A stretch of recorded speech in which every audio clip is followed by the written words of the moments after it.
Nama saya Eko. Saya anak pertama dari 3 bersaudara. Saya tinggal bersama ibu dan kedua saudara saya. Ayah saya telah tiada karena penyakit jantung yang dideritanya.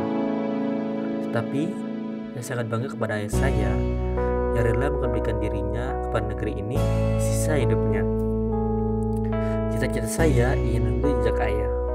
Semangat untuk menjadi prajurit sebagai korban. Setiap pulang sekolah, saya terus berlatih dan berbagai latihan terus saya lakukan tanpa pernah mengeluh. Sampai akhirnya, saya mendaftarkan diri untuk menjadi TNI AD. Ketika itu, saya sangat bersemangat. Semua berkas untuk administratif sudah saya siapkan, dan sampailah saya dites parade namanya.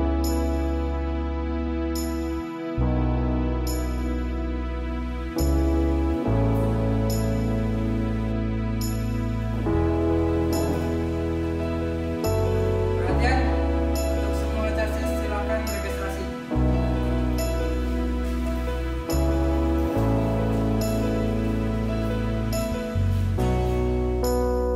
Saya tidak menyangka tes inilah yang menghalangi langkah saya untuk menjadi seorang prajurit seperti ayah.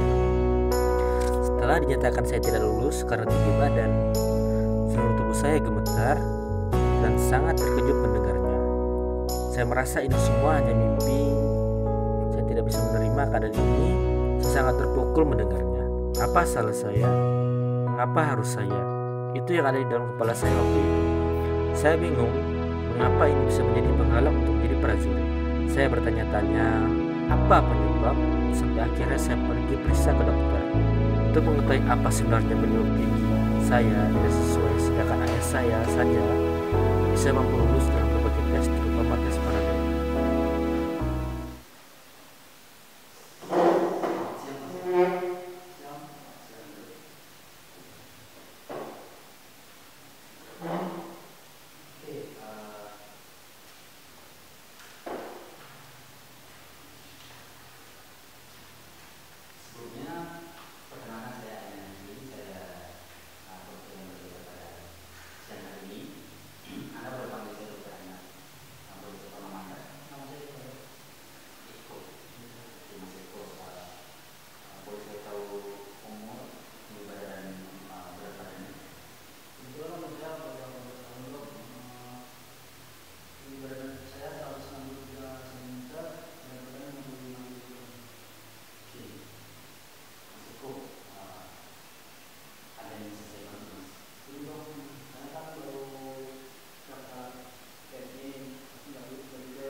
ketika ibu sudah mengandung saya, jangankan untuk membeli susu khusus ibu hamil, untuk makan sehari-hari saja, kadang ibu saya harus bersusah payah, dan bahkan setelah berbagai program dilakukan, upah yang didapat hanya mampu untuk membeli beras untuk dimakan sehari saja.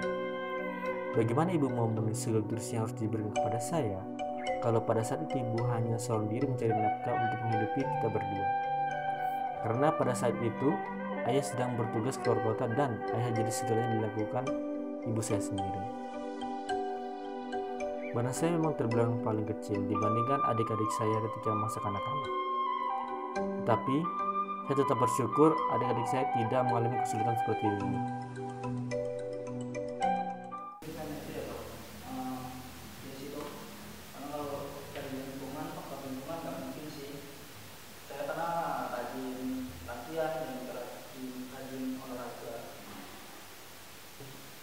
Menurut Mas Eko, kemungkinan terbesarnya yaitu di masalah gizi atau faktor gizi, mulai dari Mas Eko dalam kandungan ataupun di dalam ataupun waktu Mas Eko dalam masa anak-anak Mas Eko, gitu ya Mas Eko ya. Terima kasih dok, saya jadi tahu kekurangan atau nggak bisa bimbing saya karena faktor itu. Mungkin nanti saya akan coba tes kandungan dokter sarankan. Dan setelah saya menjalani pemeriksaan yang disarankan oleh dokter, saya pun kembali pulang ke rumah dengan lapang dada. Saya sudah tidak peduli lagi dengan hasil pemeriksaan itu. Saya sudah bertekad untuk memenuhi semuanya dari awal untuk membahagiakan keluarga saya, terutama kedua orang tua saya. Saya tidak harus mengikuti jejak ayah untuk menjadi seorang prajurit. Saya yakin mereka akan bahagia melihat saya sukses dengan jalan yang lain.